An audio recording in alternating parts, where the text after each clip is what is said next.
So guys, let's discuss this question.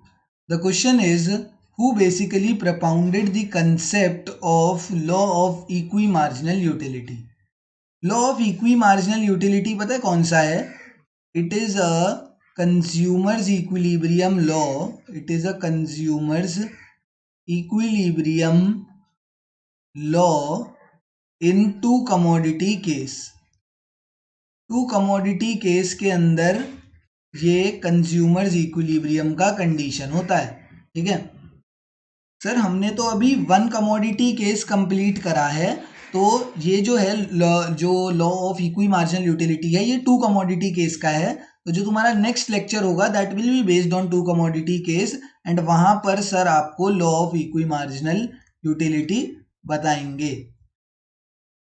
Law of equi marginal utility आपको उस वाले lecture में पता लग जाएगा. ठीक है, तो अब तुम जाकर इतना तो बता सकते हो, चलो तुम्हें law of equi marginal utility नहीं आता. Law of equi marginal utility मैं बता देता हूं क्या होता है. That is mu of x upon price of x is equals to mu of y upon price of y is equals to mu of m.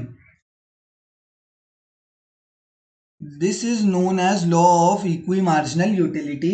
मतलब ये भी कंज्यूमर्स इक्विलिब्रियम का ही कंडीशन है. हम जब सिंगल कमोडिटी करते हैं तो mu of x upon price of x बराबर होता है mu ऑफ m के. अब यहाँ पर एक और कमोडिटी आ गई तो उसको भी हमने उसका भी मार्जिनल यूटिलिटी अपॉन प्राइस कर दिया, marginal utility of y upon price of y कर दिया. तो this is known as law of equi marginal utility. This was propounded और given by this law of equimarginal utility was given by professor Gaussian. Professor Gaussian ने ये वाला concept provide करा था पूरे वर्ल्ड को. पूरे वर्ल्ड को किसने दिया था ये वाला कंसेप्ट? तो प्रोफेसर गॉसन ने law of equi marginal utility का कंसेप्ट पूरे वर्ल्ड को दिया था.